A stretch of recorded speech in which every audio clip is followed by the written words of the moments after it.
tener claros las reglas básicas de validez y de existencia de los contratos y para después empezar a hablar de los requisitos del Código de Comercio con respecto a las firmas electrónicas.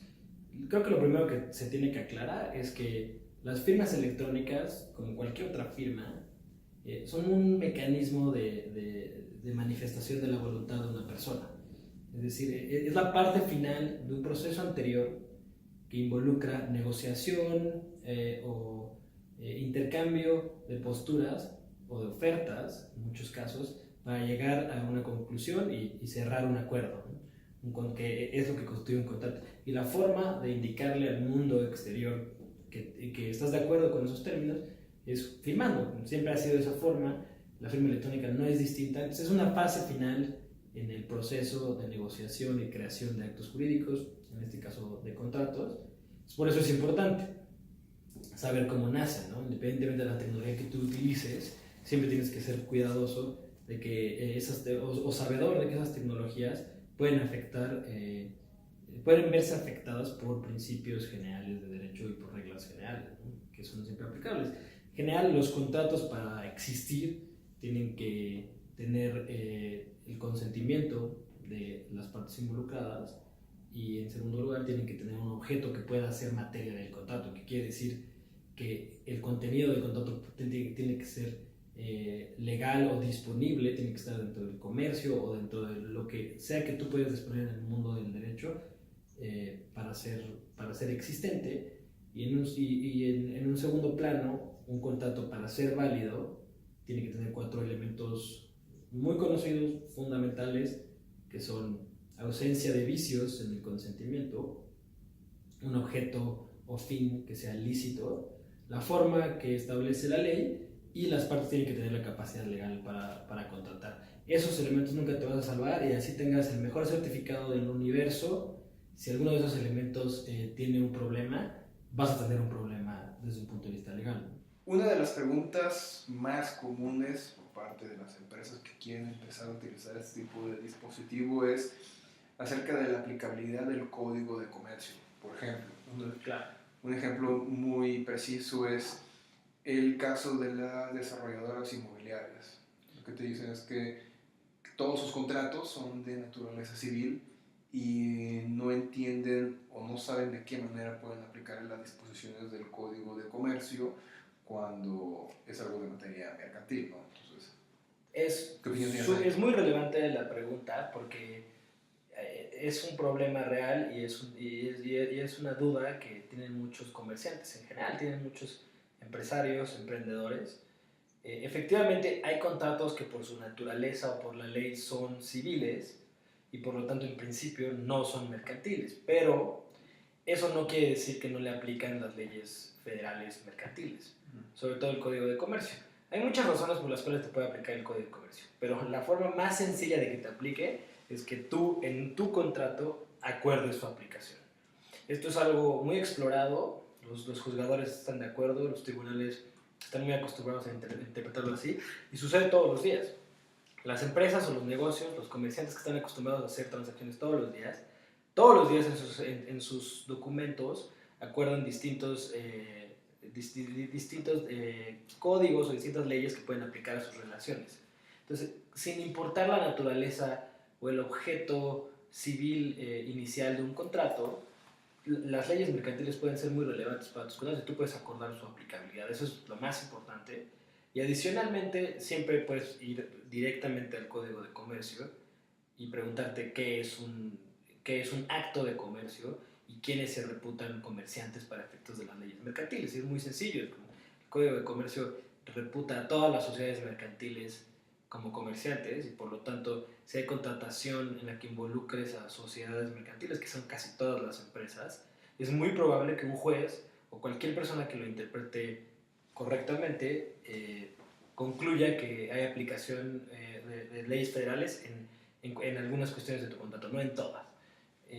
Adicionalmente, el Código de Comercio establece un artículo también muy claro sobre qué son actos mercantiles. Ahora, ¿esos son todos los actos mercantiles que puede haber? No, la respuesta es no.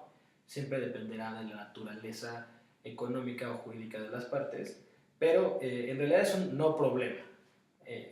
Es decir, si hay un contrato de naturaleza civil, ¿le puede aplicar leyes mercantiles? Sí. Además, es importante hablar de la concurrencia de competencias entre los tribunales civiles y mercantiles, locales y federales. Al final del día lo va a ver el mismo juez. Tu mismo juez civil lo va a resolver y está acostumbrado a aplicar estas normas. La aplicabilidad de las leyes mercantiles es muy variada, te puede aplicar por muchas razones y en general es un problema fácil de resolver simplemente por ver exactamente qué es lo que alguien acordó en un contrato. Si estás planeando mudar tus operaciones o tus transacciones a tecnologías electrónicas, a medios electrónicos en general, es recomendable que expresamente apliques la aplicabilidad del Código de Comercio, la forma más fácil de que te aplique. O sea, tú puedes, digamos, para que no tengas ningún problema, ya sea que tengas un bien de un contrato de arrendamiento, un contrato de obra a precio alzado, o que tengas un contrato de crédito o cualquier tipo de contrato de cualquier naturaleza. Sí, esos contratos que son por su naturaleza civiles, tú puedes acordar con tu contraparte que las disposiciones que le aplican a la firma electrónica en los medios electrónicos del Código de Comercio les sean aplicables, y principalmente por la naturaleza de comerciantes que normalmente hay entre esas partes, con independencia de que el acto jurídico en particular sea considerado tradicionalmente como un acto civil. Pero sí, además, otro tema, ¿no? O sea, si queremos hablar específicamente de leyes aplicables, el Código de Comercio ya sabemos que regular, tiene todo un título para medios electrónicos y comercio electrónico, es de lo que hablamos en el foro, es de lo que todo el mundo está hablando, o a lo que todo el mundo se refiere cuando habla de estos temas, pero como dijimos al inicio, hay ciertos principios y reglas de derecho civil que nunca te van a dejar de aplicar, ¿no? Incluso si estuvieras en un caso en el que solo aplican códigos civiles, pues aplican las reglas generales para determinar el consentimiento, ¿no? El consentimiento puede ser tácito, puede ser expreso o tácito, por escrito o verbal. Una firma electrónica típicamente es un consentimiento por escrito o por medio de signos, que también típicamente es expreso, y para el caso de medios electrónicos pudieras considerar que es tácito. Ahora, esto te puede aplicar para, o más bien, déjame estructurar la pregunta otra vez. Si estuviéramos hablando de cualquier tipo de contrato en cualquier jurisdicción, ya sea que su código civil local no te reconozca expresamente una firma electrónica, en asuntos laborales, en asuntos para alguna financiera o para cualquier otro tipo de industria, en conclusión, si tú lo acordaste en el contrato, entonces sí te es aplicable. Es un principio general del derecho privado que lo que predomina o lo que siempre debe prevalecer es el acuerdo entre las partes. Entonces, en la medida en la que eso no sea de orden público, no sea una prohibición expresa, no constituya un acto o un hecho ilícito, tú lo puedes acordar y eso sería lo que tendría preferencia. ¿De qué otra manera tú puedes manifestar tu consentimiento? En específico, ¿tú puedes firmar un contrato solamente utilizando un correo electrónico? Sí, claro. Formas de manifestar tu voluntad hay muchas, y los medios electrónicos son una de esas formas. Es decir, independientemente de que hablemos o no de firmas electrónicas, tú puedes manifestar tu consentimiento y cerrar transacciones y operaciones financieras y actos jurídicos a través de medios electrónicos, a través del dispositivo que tú quieras. Un WhatsApp. Sí, un WhatsApp tú perfectamente te puedes obligar, ¿no? Ahora, obviamente existen más riesgos, ¿no? Claro, ¿no? Siendo importante, no tenemos que olvidar lo que platicamos al inicio, es decir, siempre y cuando un contrato cumpla con los elementos de validez y de existencia que marca la ley y tenga sobre todo las formalidades que hay para ciertos tipos de contratos, tú puedes acordar, tú puedes obligarte y celebrarlos válidamente a través de medios electrónicos.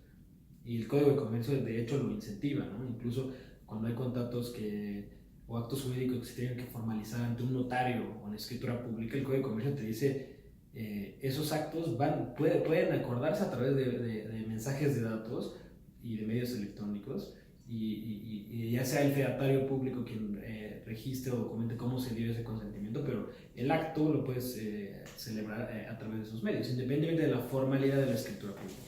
Ahora, algo más controversial que es el tema de los pagarés. Claro. Hacer un título de crédito.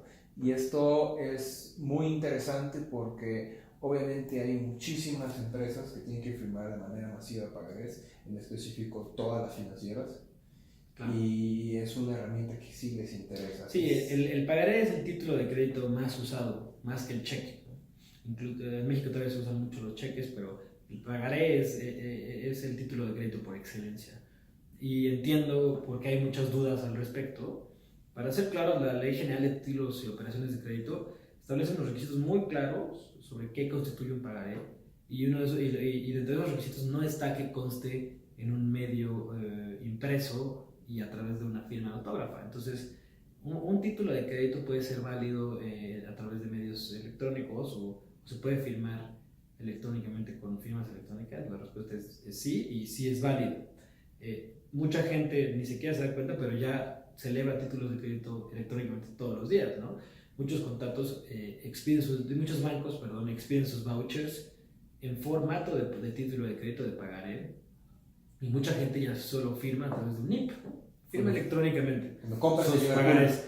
Exactamente, desde una televisión hasta pagar una comida. Ahora, eso es un tema, y otro es documentar un pagaré para que ampare el crédito que te otorgaron para tu casa, ¿no?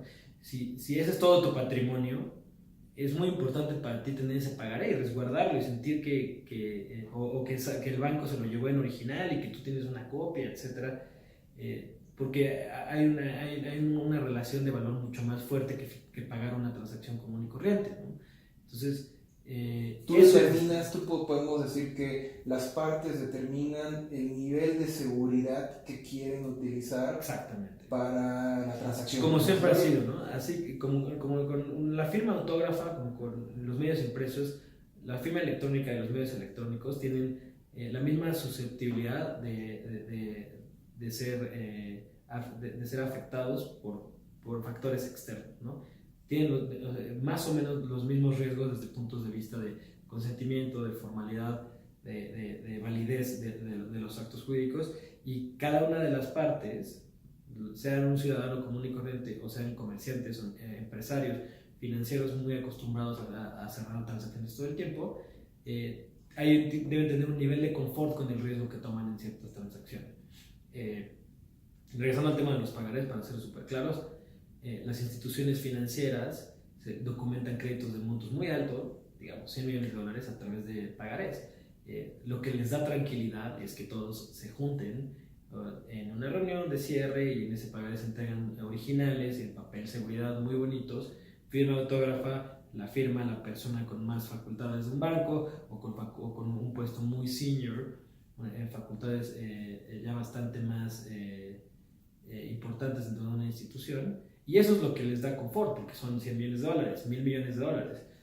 Si tú estás firmando una comida de 100 pesos, de 300 pesos, 500 pesos, pues es mucho, el nivel de riesgo que estás acostumbrado a aceptar es mucho más bajo. No quiere decir que no sea válido, podrías hacerlo. Si un banco implementa un sistema con el que se siente muy cómodo para autentificar las firmas electrónicas o para certificarlas, perfectamente podría institucionalizar todos sus pagarés o solicitar que sus acreditados le otorguen pagarés a través de medios electrónicos y de firmas electrónicas. Una forma de reducir el riesgo, de mitigarlo, es establecerlo de cierta cantidad de operaciones, ¿no? Digamos, todas las operaciones que yo celebre de 1,000 a 100,000 pesos se pueden documentar a través de pagarés electrónicos. Perfectamente válido, ¿no? Hay operaciones con mucho más riesgo que quizá no importa ir a la forma más tradicional y sentarte, imprimir tu hoja bonita y dejar tu título de crédito resguardado en una caja de seguridad, ¿no?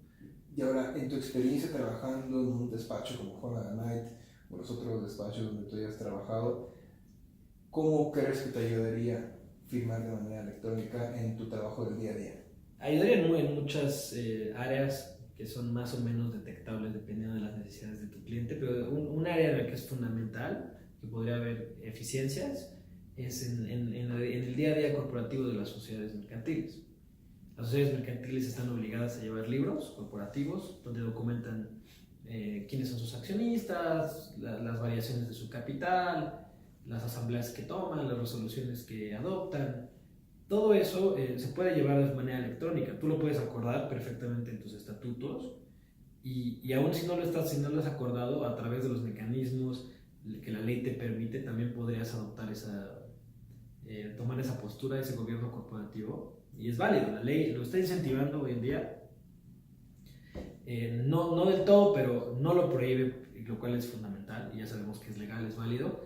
Y adicionalmente hay otras obligaciones que ya la ley te está imponiendo a través de medios electrónicos y a través de internet. En diciembre va a entrar en vigor una reforma a la ley de sociedades mercantiles, justamente para que las sociedades registren todas sus transmisiones de acciones y partes sociales en un sistema electrónico que tiene la Secretaría de Economía, ¿no? Si bien hay ciertas reglas de confidencialidad, etcétera, tú tienes que reportar el acto denominado de transferir ciertas acciones en un sistema que es relativamente público, tiene sus reglas, pero la ley te está incentivando a que utilices nuevas tecnologías. Entonces, perfectamente puedes llevar el día a día corporativo de una empresa, de una sociedad, a través de medios electrónicos.